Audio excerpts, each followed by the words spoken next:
Hi everyone, good morning. So today I'm going to discuss about an interesting and a very common problem faced by many women, especially that is freckles.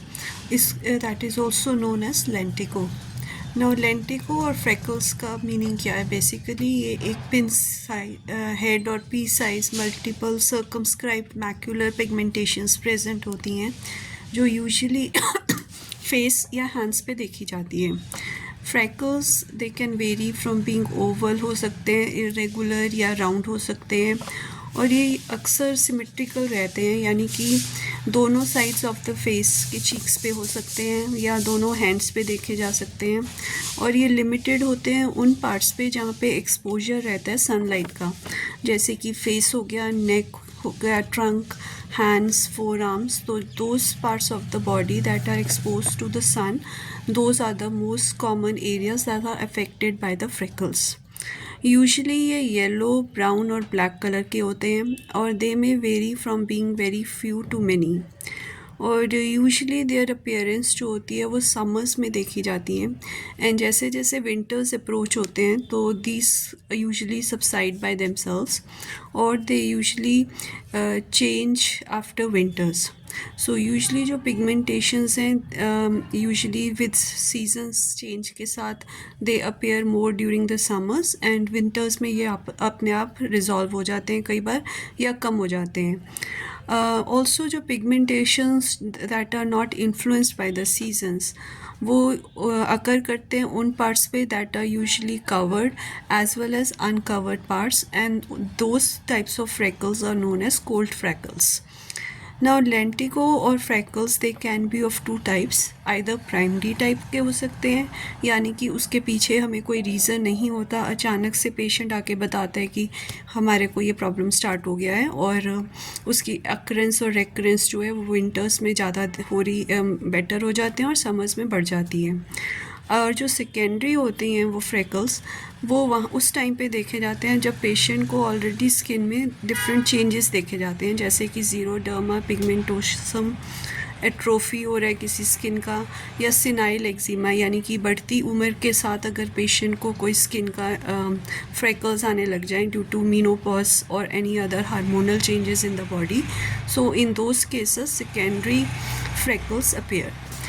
Now, what is the etiology or the pathology of this condition? Freckles usually they appear usually during the adolescent age, और ये congenital cases बहुत कम देखे गए हैं इसमें. तो adolescent age में as early as 5 years to 25 years के बीच ये कंडीशन अक्सर ज़्यादा एग्रावेट की हुई मिलती है. अब जो कंडीशन है वो होती क्यों है ज़्यादा, क्योंकि इस टाइम पे exposure to sun, heat and other rays are more prominent in children और adolescent children, because they are moving around, going to school and colleges, और they are playing outside in the playground. So exposure to the sun is more high, and due to that these people they could develop this condition. Also, the second reason is that they are more exposed to moist warm air, and if that is the problem, then that can also lead to freckles. Now, the third cause may be the exposure to x-rays, that may be due to any regular testing done by x-rays, or exposure to arc light, or any such kind of rays or solar heat or light. And the last type of etiology is the exposure to symptomatic forms that can be raised to errors of nutrition. Now, errors in nutrition can lead to symptomatic forms, and the pathology embraces the excessive deposit of pigments in circumscribed areas of the mucous layer of the epidermis. So, इसकी जो pathology है कि किस कारण से ये develop होते हैं, उसमें बेसिकली क्या कंडीशन होती है. तो इसमें क्या होता है कि एक्सेसिव जो मेलानिन पिगमेंट है वो डिपॉजिट होना शुरू हो जाता है सर्कमस्क्राइब्ड स्पॉट्स में, जो कि आपके म्यूकस लेयर ऑफ एपिडर्मिस में प्रेजेंट होते हैं.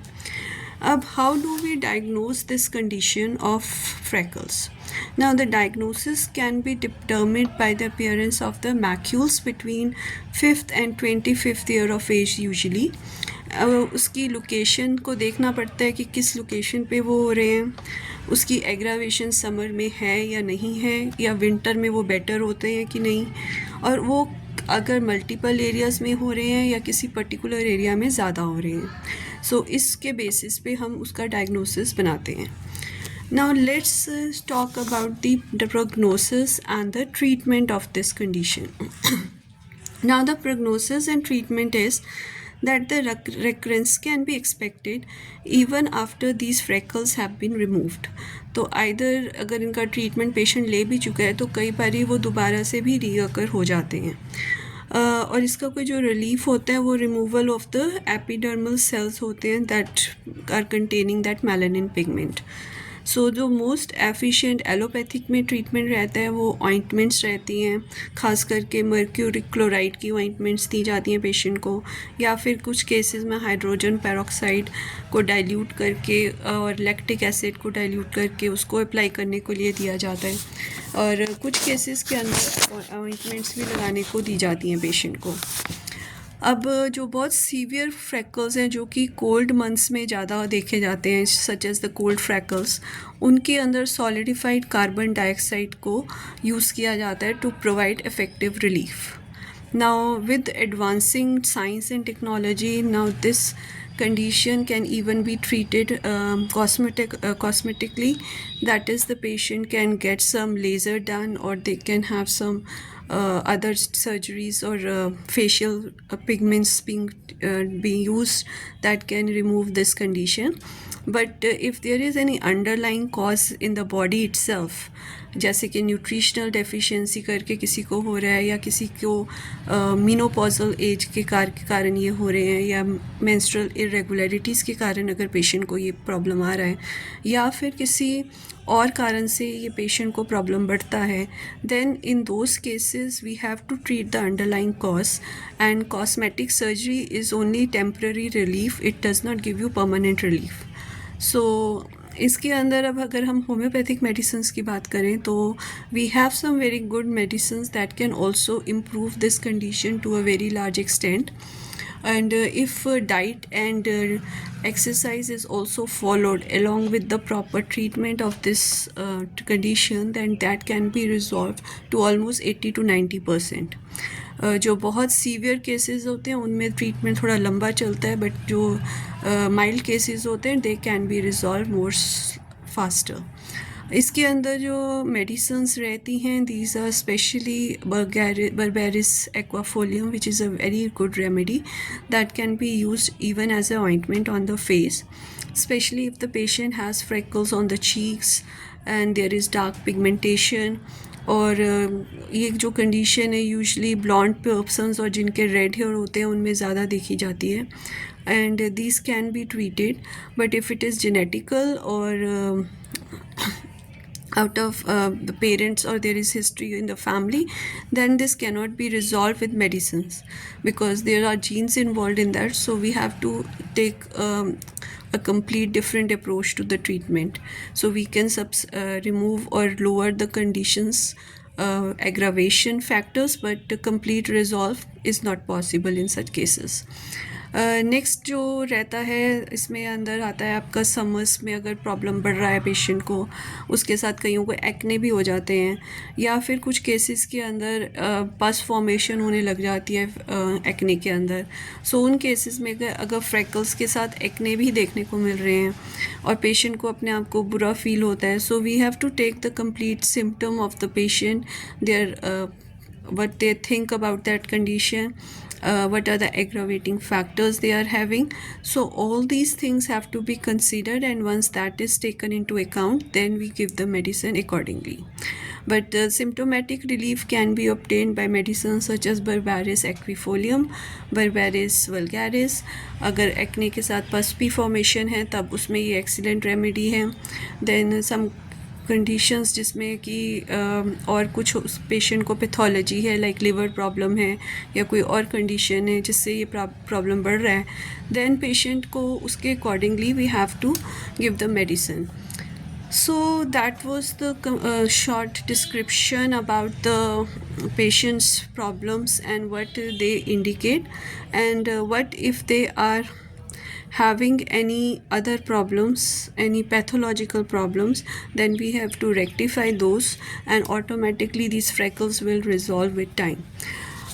इसके साथ जो जनरल मैनेजमेंट रहता है उसके अंदर patient they should avoid going into excessive heat during the summers.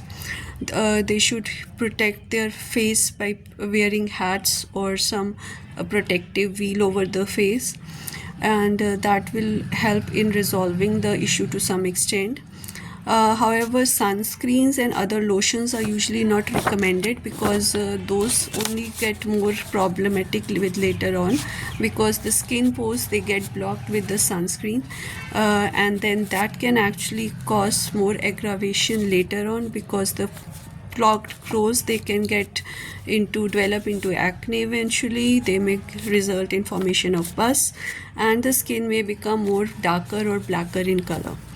So this was some general management tips for the this problem of freckles, और ये काफ़ी common है youngsters में.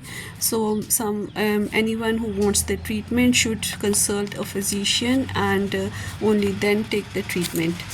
So I hope you have a good information about this problem, and in case you need any advice or treatment, you can contact us, and have a great day.